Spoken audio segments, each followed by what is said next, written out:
قال لي هشام ابن يحيى الكناني: لأحدثنك حديثا رأيته بعيني وشهدته بنفسي.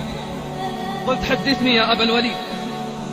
قال: غزونا أرض الروم سنة 38، وكنا رفقة من أهل البصرة وأهل الجزيرة، وكنا نتناوب الخدمة والحراسة وإعداد الطعام.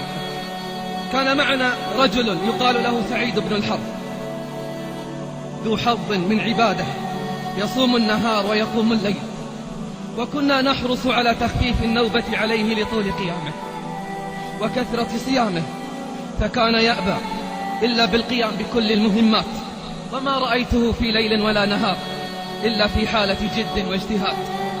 فأدركني وإياه النوبة ذات ليلة في الحراسة، وكنا قد حاصرنا حصنا من حصون الروم، فاستصعب علينا، فرأيت من سعيد في تلك الليلة من الجلد والصبر على العبادة ما جعلني أحتقر نفسي، إنه فضل الله يؤتيه من يشاء. فلما أصبح الصباح ولم ينم، قلت له: خفف على نفسك، فلنفسك عليك حق، والنبي صلى الله عليه وسلم يقول: اكلفوا من العمل ما تطيقون.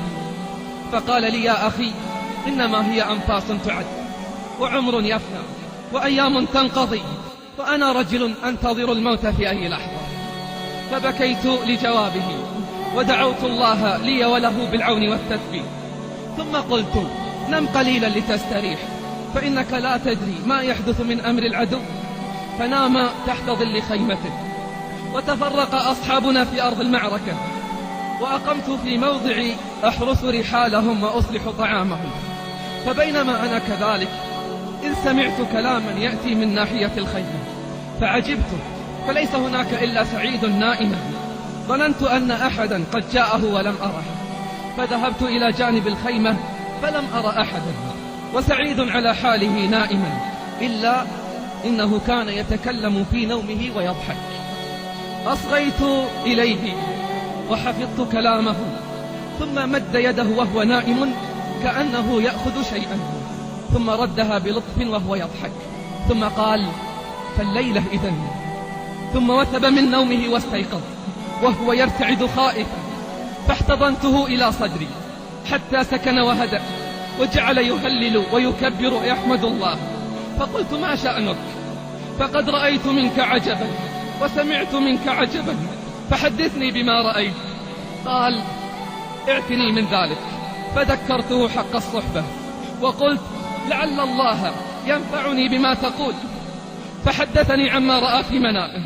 قال: جاءني رجلان لم أر قط مثل صورتهما كمالا وحسنا، فقال: أبشر يا سعيد، أبشر يا سعيد، فقد غفر ذنبك وشكر سعيك وقبل عملك واستجيب دعاؤك وعجلت لك البشرى في حياتك، فانطلق معنا حتى ترى ما أعد الله لك من النعيم.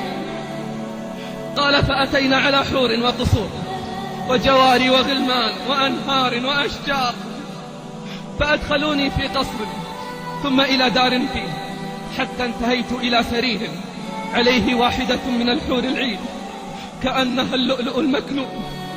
فقالت لي: قد طال انتظارنا إياك.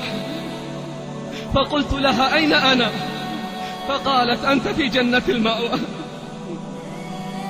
قالت: أنت في جنة المأوى. قلت: ومن أنت؟ قالت: أنا زوجتك الخالدة.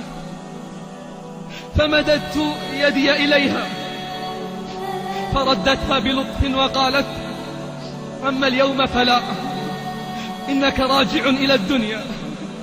قلت: لا أريد الرجوع. قلت: لا أريد الرجوع. فقالت: لا بد من ذلك، وستقيم هناك يعني في الدنيا 3، ثم تفطر عندنا إن شاء الله تعالى. فقلت: بل الليلة. قالت: إنه كان أمرا مقضيا.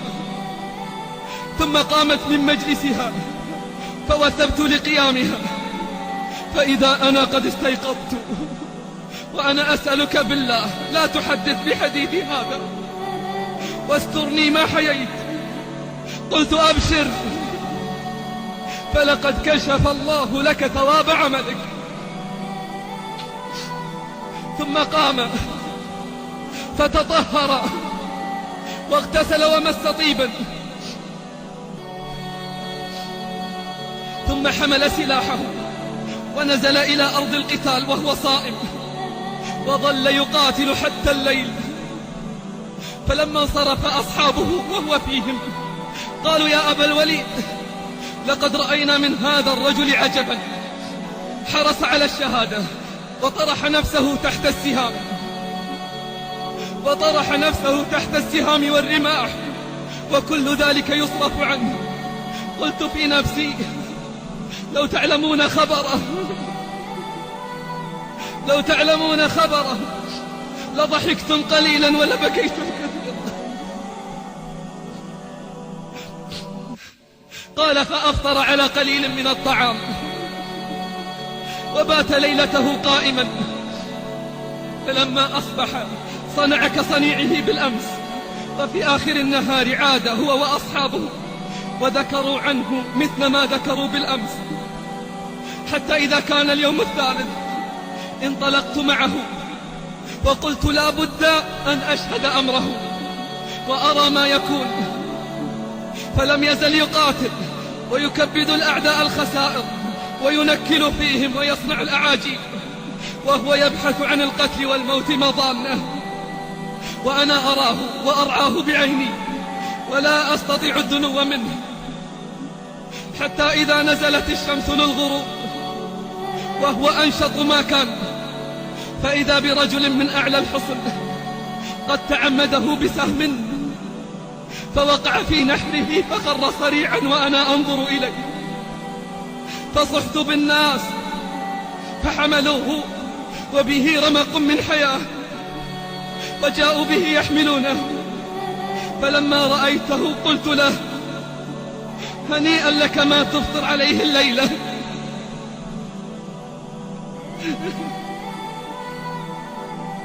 قلت له: هنيئا لك ما تفطر عليه الليلة، يا ليتني كنت معك فأفوز فوزا عظيما. فعض شفته السفلى وأومأ إلي ببصره وهو يضحك وقال: اكتم أمري، وقال: اكتم أمري والملتقى الجنة. ثم قال: الحمد لله الذي صدقنا وعده، فوالله ما تكلم بشيء غيرها. ثم فاضت روحه وآيات الله تنادي: ولا تحسبن الذين قتلوا في سبيل الله أمواتا،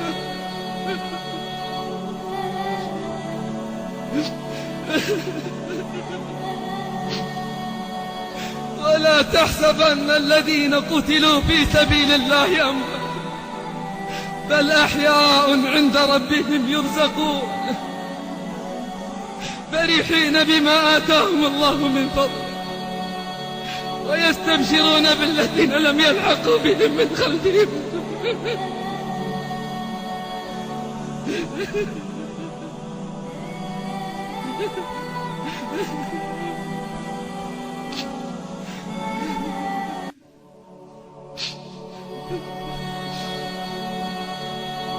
ويستبشرون بالذين لم يلحقوا بهم من خلفهم ألا خوف عليهم ولا هم يحزنون، يستبشرون بنعمة من الله وفضل، وأن الله لا يضيع أجر المحسنين. هذه الجنان تزينت فتفتحت، هذه الجنان تزينت فتفتحت أبوابها، فعجبت للعشاق أينام من عشق الجنان وحورها، وكرائم الجنات للسباق، بل كيف يغفل موقن بعظيم سلعة ربه وبدن